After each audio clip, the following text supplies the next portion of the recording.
पर आज यहाँ ना बर्फबारी हो रही है, थोड़ा दिक्कत की बात भी है। अगर ज्यादा बर्फबारी हुई तो हमारे लिए बहुत दिक्कत होने वाली है। सच कहूँ तो मैंने पहली बार ब्रह्म कमल को इतने नजदीक से देखा है। बहुत मुश्किल सा मौसम होने लगा है अभी।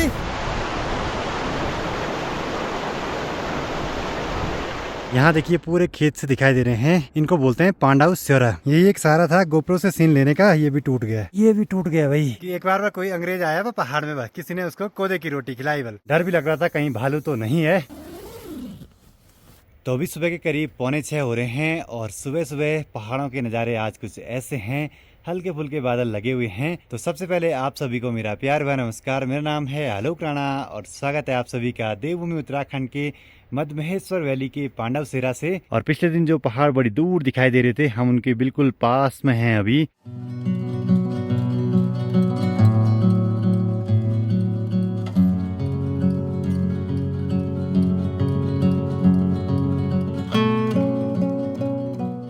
और इस ठंडे ठंडे मौसम में सुबह सुबह गर्मा गर्म चाय मिल जाए तो इसकी तो बात ही कुछ अलग है। ए मन की तो मिट डाल दे जरा देर मांगे तेरे।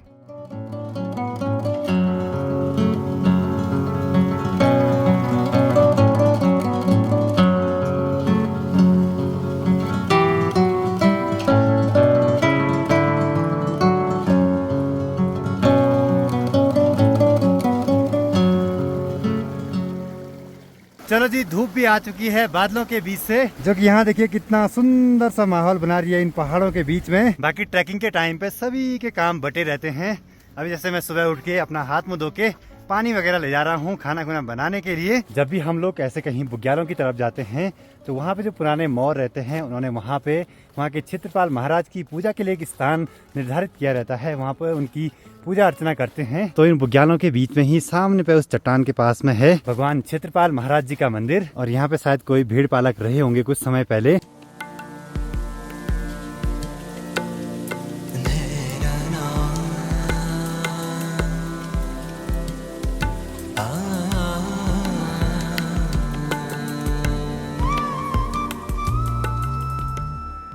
क्षेत्रपाल महाराज जी मतलब कि इस पूरे क्षेत्र के रक्षक और जिनकी ये भूमि है। बाकी ये सब चीजें हमारे पूर्वजों ने बनाई हैं, मतलब कि यहाँ पे भगवान जी की स्थापना करी है, उनकी पूजा अर्चना शुरू करी है। बाकी यहाँ ठीक सामने देखिए कितनी बड़ी बड़ी सी चट्टाने हैं। और ऐसे एरिया को ना हमारे यहाँ डंग्याण बोलते हैं। धूप तो अभी नहीं आई है, लेकिन यहाँ पे ना जो भी सोलर पैनल से चार्ज होने वाली चीजें हैं उनको चार्ज पे लगा दिया है, क्योंकि ऐसी जगहों पे रात को उजाला बहुत जरूरी है। कल रात को तो यहीं पास से एक जंगली जानवर गुजर रहा था, उसकी आंखें चमक रही थी। डर भी लग रहा था कहीं भालू तो नहीं है, क्योंकि यहाँ आसपास ना भालुओं का डर भी रहता है। पुराने जमाने के लोग ना ऐसे ही वडारों पे रहते थे, जो बड़ी बड़ी चट्टाने रहती हैं उनके नीचे शेड बना रहता है। इनको हमारे यहाँ वडार बोलते हैं। अब चलो जी, यहाँ पे रोटी बनाने की तैयारी करते हैं। आटा वगैरह गूंथ लेते हैं एक बार। देखिए जी, खाना बनाने के काम में मुझे 2 चीजें आ जाती हैं। एक तो चावल बनाना, भात बना देता हूँ। दूसरा आटा गूंथना। रोटी भी बना देता हूँ, लेकिन अभी प्रैक्टिस छूट गई है। यहाँ पे जो काम आता है उसको कर लेता हूँ एक बार।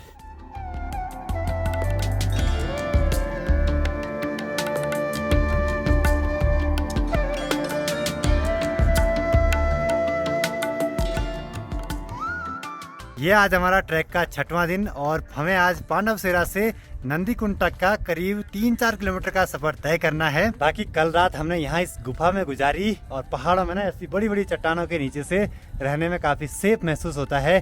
जंगली जानवरों का डर भी कम रहता है। इनको हमारे यहाँ गढ़वाली में वडार बोलते हैं। बाकी अब निकल पड़ते हैं अपने आज के इस खूबसूरत से आगे के सफर पे।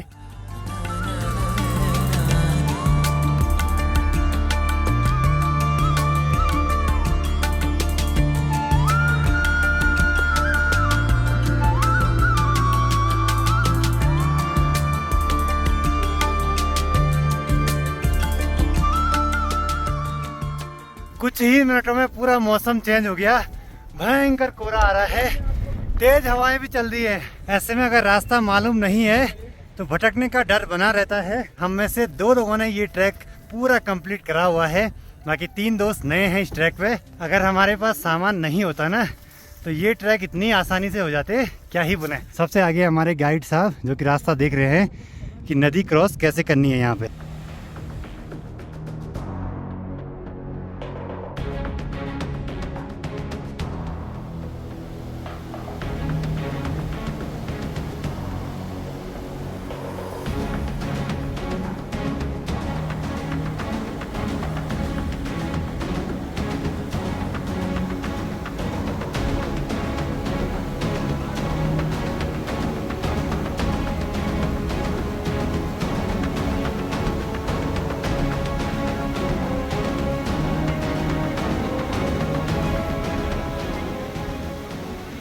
पानी इतना ठंडा कि क्या ही बोले भाई, कुल्फी जम गई भाई। बाकी यहाँ पे छोटी सी नदी एक और है, वो भी क्रॉस करनी है एक बार।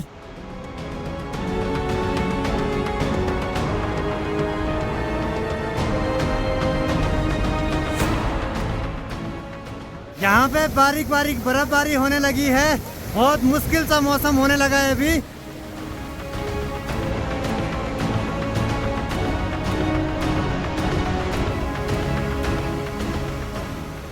अच्छी बात यह है कि सभी ने सेफली नदी को क्रॉस कर लिया है और 3 जगहों पे डिवाइड हो रखी थी नदी।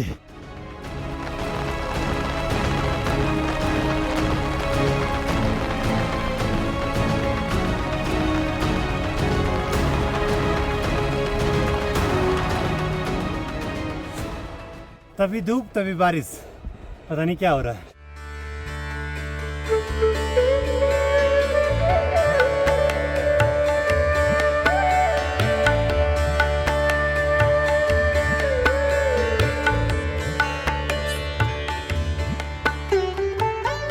यहाँ देखिए पूरे खेत से दिखाई दे रहे हैं, इनको बोलते हैं पांडाउ स्योरा। हमारे गढ़वाल में स्योरा उनको बोलते हैं जो बड़े बड़े से खेत रहते हैं जिनमें धान की रुपाई वगैरह होती है और जिनमें अनाज खूब सारा होता है। अब यहाँ के लोग ऐसा मानते हैं कि यहाँ धान की रुपाई पांडवों द्वारा करी गई थी और आज भी यहाँ धान की रुपाई जैसे इन खेतों में होती है। जब नया सीजन स्टार्ट होता है ना, जैसे नई फसल आती है तो ऐसा लगता है मानो यहाँ पे अभी अभी रुपाई हुई होगी। देखिए जी, यहाँ पांडव सेरा में जहाँ पे वो धान की खेती जैसी है उनके नजदीक जाना है तो जूते चप्पल उतारने पड़ेंगे और पास में ही तो छोटे छोटे मंदिर हैं तो उनमें भी धूप अगरबत्ती जला देते हैं। तो यहाँ पे हमारे पास आधे घंटे का टाइम है सब कुछ शूट वगैरह करके आगे को बढ़ना है इस पहाड़ी पे ऊपर की ओर।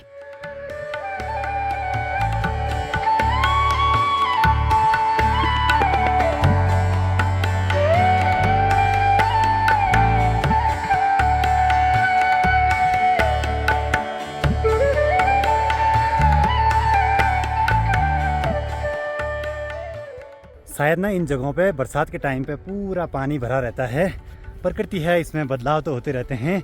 बाकी अगर हम मानसून में यहाँ आते ना तो पूरे चारों ओर हरियाली सी रहती। अब दिखाते हैं आपको नजदीक से यहाँ के स्योरा, मतलब कि बड़े बड़े से खेत। अब यहाँ देखिए सच में जैसे किसी ने धान की रुपाई करी हो कुछ समय पहले। यहाँ तो ऐसे लगता है मानो पहले कोई खेती करता होगा, उसने यहाँ धान बोया होगा। बीच में वोडा जैसे भी पड़े हुए हैं। वोडा मतलब जब दो भाइयों में बंटवारा होता है, खेतों के बीच की जो बाउंड्री रहती है उसमें एक पत्थर रख देते हैं। यहाँ पे भी देखिए कुछ ऐसा ही दिखाई दे रहा है, पता नहीं कैसे आया यहाँ, किसने रखा। और यहाँ की जो जमीन है ना बिल्कुल दलदली सी है, मतलब जैसे रुपाई वाले खेत रहते हैं। अद्भुत सी बात है भाई।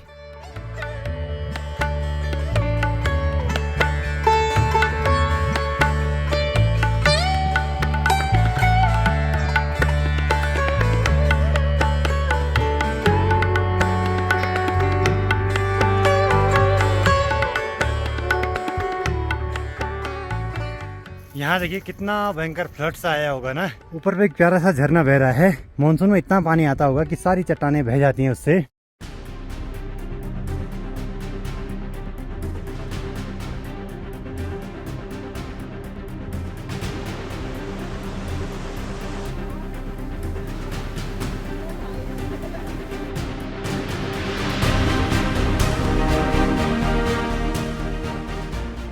यहाँ ना कोई एक प्रॉपर रास्ता नहीं है क्योंकि मानसून के टाइम पे ऐसे फ्लड से आ जाते हैं जिससे रास्ते पूरे टूट जाते हैं। अभी अक्टूबर का महीना है, सोचिए दिसंबर जनवरी में यहाँ कितनी बर्फबारी रहती होगी। दिसंबर के टाइम पे तो यहाँ आदमी डूब जाएगा।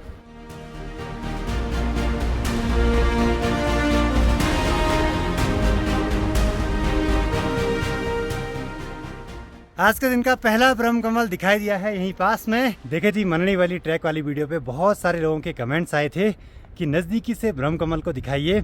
वो टाइम था ब्रह्म कमल के खिलने का, तब तक खिला नहीं था, और ये टाइम है ब्रह्म कमल के फूल का मुरझा जाने का। पर अभी हमें इस पूरी पहाड़ी में ना बहुत सुंदर सुंदर से ब्रह्म कमल दिखाई दे रहे हैं। तो कुछ ऐसा होता है पवित्र सा ब्रह्म कमल जो कि पूजा पाठ में काम में लाया जाता है हमारे देवभूमि उत्तराखंड में। इस फूल की सुगंध बड़ी खतरनाक सी होती है, ज्यादा देर तक उसके पास रहे तो सर घूमने लगता है, इसीलिए ज्यादा यहाँ आसपास बैठेंगे नहीं। और पूरी इस पहाड़ी पे जहाँ हमको जाना है वहाँ हर जगह ब्रह्म कमल ही ब्रह्म कमल दिखाई दे रहे हैं। ब्रह्म कमल है उत्तराखंड का राज्य पुष्प और ब्रह्म कमल पाया जाता है 4000 से 5000 मीटर की ऊंचाई पर।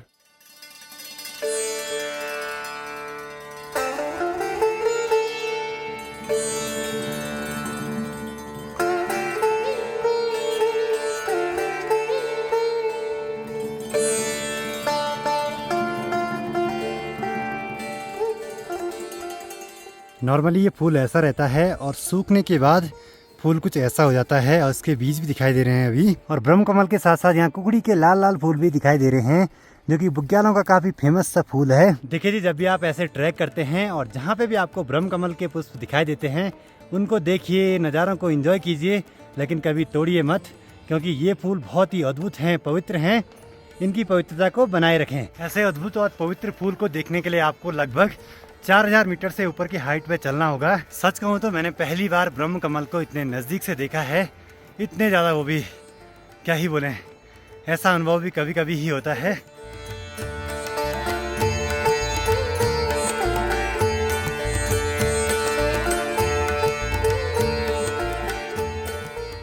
बीस 30 मीटर चढ़ते ही सांस फूलने लग जा रही है।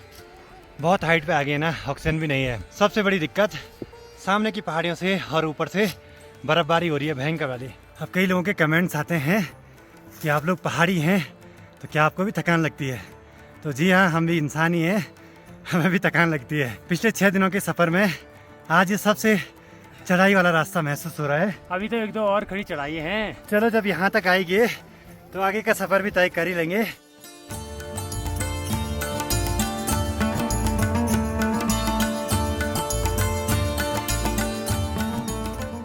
पूरे रास्ते भर में ऐसे पत्थरों का ढेर लगाया हुआ है, जो कि यहाँ आने वाले ट्रैकर्स और गाइडों ने लगाया है, जिससे कि आने वाले टाइम में ऐसे पथरीले रास्तों के बीच खोने का डर न रहे।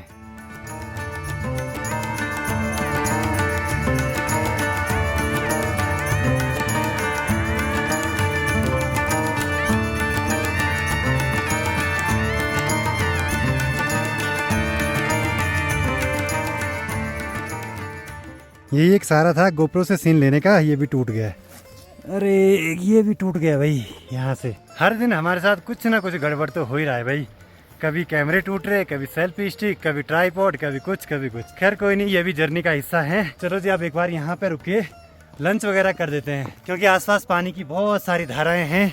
अभी पानी कम आ रहा है इनमें। खूब सारी रोटियां बना के ले आ रखी हैं। लंच में आजकल रोटियां सब्जियां वगैरह ही चल रही हैं। चले जी, ऐसे पहाड़ों के बीच में रोटियां मिल जाए जो सुबह सुबह बनाई थी लकड़ी वाले चूल्हे में, तो इनकी तो बात ही कुछ अलग है। बाकी भूख में कुछ भी मिल जाए। ए रे भाई, तेरे प्लेट कहाँ है रे? ये प्लेट है? ये सब्जी है। अच्छा, कि एक बार कोई अंग्रेज आया वो पहाड़ में, किसी ने उसको कोदे की रोटी खिलाई, बल उसके ऊपर से मक्खन दिया लगा के। उस अंग्रेज ने बल पूरा मक्खन खा दिया, कोदे की रोटी ऐसी छोड़ दी और बोला बल्कि माई दोबारा दे दो। बल माई ने और मक्खन दे दिया, फिर उसने वो रोटी वहीं पे छोड़ दी। उसको लगा कि ये प्लेट है कोई, और यहाँ पे ना हमारी रोटी ही प्लेट का काम कर रही है। अब सबसे मुश्किल रहता है कि बीच में सामान निकालने के लिए बैग खोलना और फिर बैग पैक करना, क्योंकि सामान ना एक बार टाइट बना रहता है सभी का। और अभी अपने गोप्रो को मैंने इस वाले ट्राइपॉड पे लगा दिया है। क्या करें, कुछ जुगाड़ तो करना ही है। ऐसी जगहों पे कुछ ऑप्शन तो रहते हैं नहीं ज्यादा। बाकी आज का हमने आधे से ज्यादा ट्रैक कंप्लीट कर दिया है, बस थोड़ा सा ही रह गया है, वो भी फटाफट से पूरा कर देंगे। देखिए जी, पहाड़ों के ये बुग्याली क्षेत्र ना बहुत सारी जड़ी बूटियों के भंडार रहते हैं। जिनको इनकी पहचान रहती है वो तो पहचान लेते हैं, लेकिन हमें कुछ भी पहचान नहीं है। तो हमें सारी जड़ी बूटियां, सारे घास फूस के पौधे एक ही जैसे दिखाई दे रहे हैं। तो यहाँ पे ये वाला पौधा है, इसको बोलते हैं हमारे यहाँ फेन कमल। चारों ओर बहुत भयंकर वाला कोहरा लग गया है, जो कि थोड़ी देर में साफ भी हो सकता है।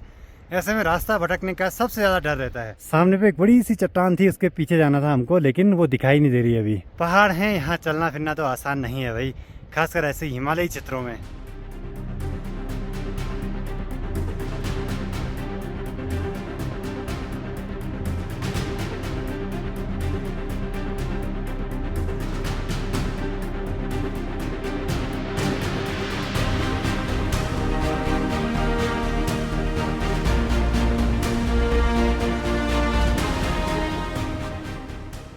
डेस्टिनेशन के पास में पहुंचते ही तेज स्नोफॉल होने लगी है, जिसको हमारे यहाँ बोलते हैं यूकिली।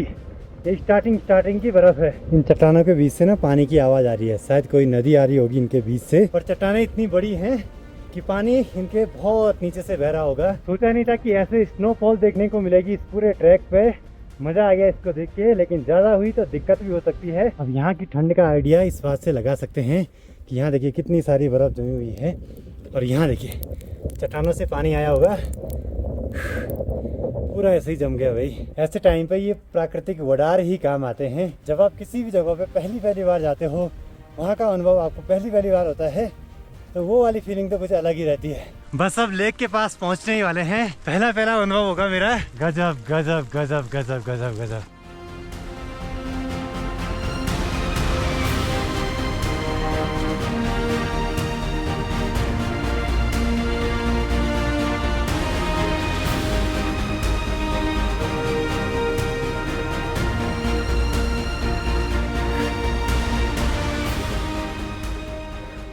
फाइनली 6 दिनों के सफ़र के बाद हम पहुंच चुके हैं नंदीकुंड लेक के पास में। यहाँ आके तो एक अलग ही सुकून मिल रहा है। पर आज यहाँ ना बर्फ़बारी हो रही है, थोड़ा दिक्कत की बात भी है। अगर ज़्यादा बर्फ़बारी हुई तो हमारे लिए बहुत दिक्कत होने वाली है। लेकिन कोई नहीं, ऐसे नज़ारे हों चारों ओर तब तो कुछ अलग ही बात है भाई। यहाँ चारों ओर इतने ज़्यादा ब्रह्म कमल लगे हुए ना, क्या ही बोले, बड़ा सुंदर सा माहौल है भाई।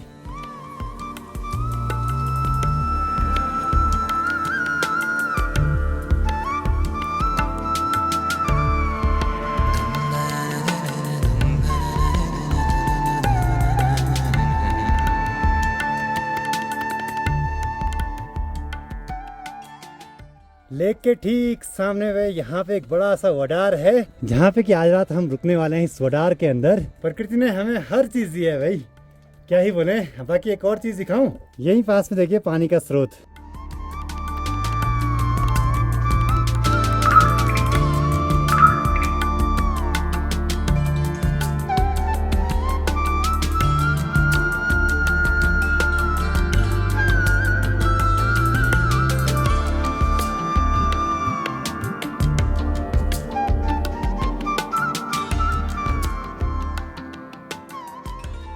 आज हमने पांडव सिरा से नंदीकुंड तक का खड़ी चढ़ाई का रास्ता तय किया, जिसमें कि बहुत ज़्यादा हालत खराब हुई। और इस ट्रैक को करने में 5.5 घंटे का हमें टाइम लगा। आराम से आते रहे वीडियो बनाते हुए। बाकी थोड़ी देर पहले यहाँ पे ना बर्फबारी हो रही थी, अभी थोड़ा सा मौसम सही हो चुका है। अभी तो हमें इससे और आगे जाना है, अगर मौसम साथ देता है तो, नहीं तो ज़्यादा रिस्क नहीं लेंगे।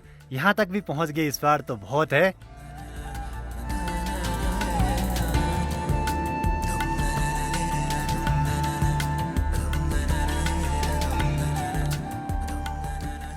शाम के 6:15 हो रहे हैं और अभी देखिए मौसम सही होने लगा है, तो बहुत ही अच्छी बात है हमारे लिए। शाम होते ही सभी का काम बटा रहता है, कुछ खाना बनाते हैं, कुछ रहने की व्यवस्था करते हैं, और मेरा काम रहता है धूप अगरबत्ती करना। देखिए जी, इस ट्रैक को शुरू करने से पहले मैंने नहीं सोचा था कि हमें ऐसी जगहों पर रात गुजारनी पड़ेगी। बाकी इस बार की जो ये ट्रिप है ना, बहुत ही शानदार सी चल रही है अभी तक।